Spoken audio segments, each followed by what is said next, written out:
Guys বহুদূৰ ওপৰলৈ উঠাৰ পাছত দেখাম আপোনালোকে কিমান তলত আছে মই হেতু দেখাম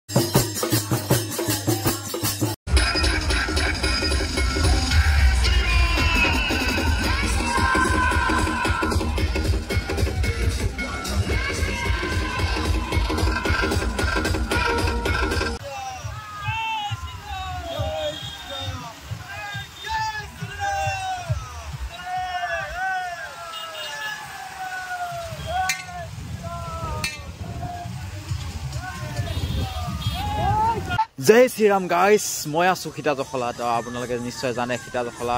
কিয় কোৱা হয় আৰু সীতা মা ইয়াতে বনবাস আছিল বুলি সকলোৱে জানে জনশ্ৰুতিৰ মতে আজিও প্ৰচলিত আৰু সকলোৱে প্ৰচাৰ কৰক ইমানেই প্ৰচাৰ কৰক যে আমাৰ মৰিগাঁও নেলিত সীতা জখলা যে আছে এই বস্তুটো সকলো সমগ্ৰ ভাৰতে যাতে জানে কিয়নো আজি ৰাম মন্দিৰ প্ৰতিষ্ঠা হৈ আছে যিহেতু এয়া চিৰিকেইটা হৈছে শিলৰ কোনো ধৰণৰ বৰ্তমান সময়ত বনোৱা নহয় এটা বহুত আগৰ পৰা আছে শিলৰ চিৰি আৰু এই চিৰিটো এই বাইকখন থকালৈকে আছে এই এখন বাইকত তালৈকে আছে চিৰিটো কিন্তু ৰাস্তা বনোৱাৰ কাৰণে চিৰিটো আধালৈকে দিলে বাকী ইয়াতে আছিলে আশ্ৰম এখন আশ্ৰমৰ পৰা গৈ এতিয়াতো মন্দিৰ স্থাপন কৰিলে ইয়াতে আগতে মন্দিৰ নাছিলে আশ্ৰমহে আছিলে এইখিনি কিন্তু আশ্ৰম আৰু ওপৰত আছিলে ওপৰৰ পৰা ইয়ালৈ আনি ইয়াত স্থাপন কৰি দিলে এতিয়া আৰু মন্দিৰ হৈ আছে ইয়াতে সীতা দেৱী মায়ে পানী নিবলৈ বা কাপোৰ ধুবলৈ এই কিলিং নদীতে আহিছিলে সেইখন আশ্ৰমৰ পৰা এইখন আশ্ৰম চাওক এইখন আশ্ৰমৰ পৰা এইফালে ষ্টেপ তাকে সীতা জখলা বুলি কোৱা হয় এই ষ্টেপকেইটা যে শিলৰ ষ্টেপকেইটা দেখালোঁ সেইখনে হৈছে সীতা জখলা আৰু ইয়াতেই পৰ্যটকৰ ভিৰ লাগে চাওক বহুত মানুহ আহিছে এতিয়াও গাইস বহুদূৰ ওপৰলৈ উঠাৰ পাছত দেখাম আপোনালোকে কিমান তলত আছে মই হেতু দেখাম আপোনালোকক আহাৰ পাছত দেখিলোঁ ইয়াতে আহি এনেকৈ বেলগছৰ তলত পাথৰবিলাক গোট খুৱাই থৈছে কিন্তু ইয়াতে আছিলে আমাৰ সীতা দেৱীৰ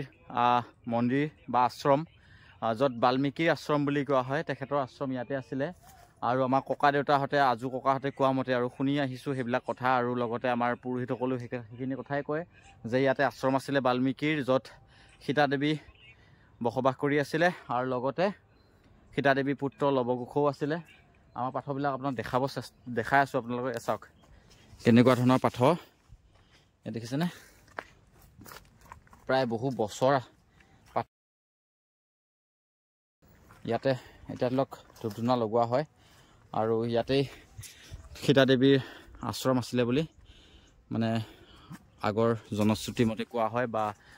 আগৰ ককা দেউতাহঁতে কোৱা মতে আৰু তলত আছে এতিয়া বৰ্তমান আশ্ৰম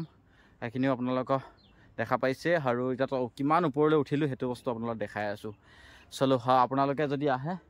আহিব পাৰিব ইয়ালৈকে বহুত ওখ পাহাৰ আৰু ইয়াতে আহি জিৰণি ল'ব পাৰিব ইয়াতে ইমান ওখ তাৰ পাছতো এটা বস্তু ইয়াতে দেখিছোঁ আহি আমাৰ গণেশ বাবাৰ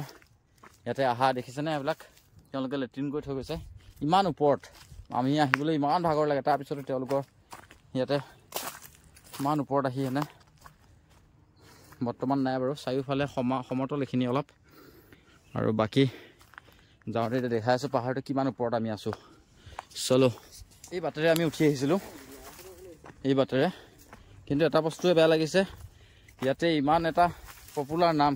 সীতা জখলা কিন্তু পুৰাতত্ব বিভাগ বা পৰ্যটক বিভাগবিলাকে ইয়াত ব্যৱস্থা ল'ব লাগিছিলে কিয়নো ইমান ওপৰত ওখ পাহাৰ এটাত চাওকচোন তললৈ কিমান ওখ ৰাস্তা এনেকুৱা অৱস্থা কৰি ৰাখিছে জংঘল চাৰিওফালে তো এইবিলাকৰ ইয়াত তেতিয়াহে পৰ্যটকবিলাক আহিব পাৰিব মানে চাওক কিমান ওখ আৰু ৰাস্তাবিলাক ইমান বেয়া চাৰিওফালে জংঘল আমি তেনেকৈ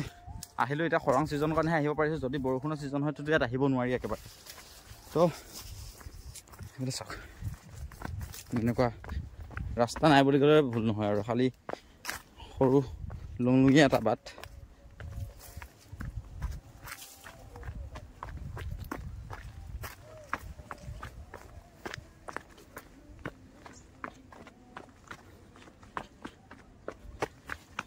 বৰষুণতো ইয়াতে একো কৰিব নোৱাৰি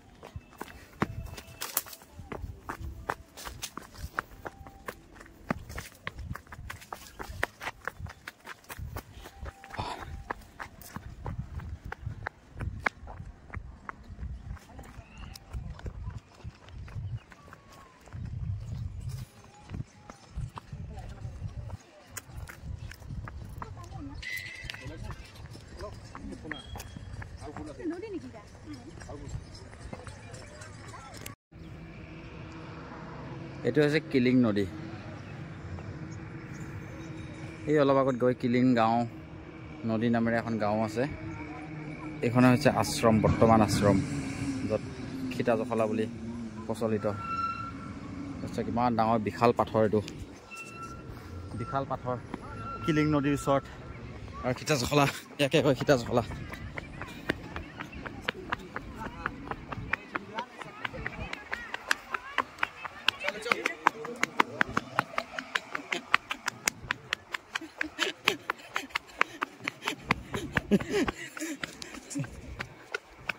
কিমান বিশাল পাথৰ এইটো, হে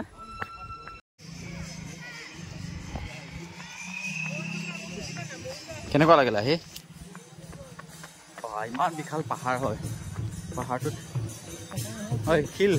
পাহাৰ খাইছে ইমান বিশাল শিল। এনেকুৱা শিল মই আমাৰ আশে পাশে গোটেই অসমতে দেখা নাই, ইমান বিশাল শিল।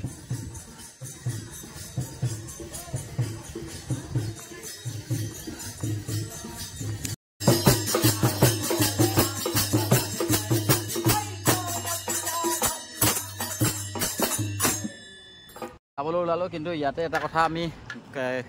পুৰোহিতৰ মতে গম পোৱা মতে অলপ ওচৰতে বাহনী গাঁও নামৰ এখন গাঁৱত আমাৰ সীতাদেৱীক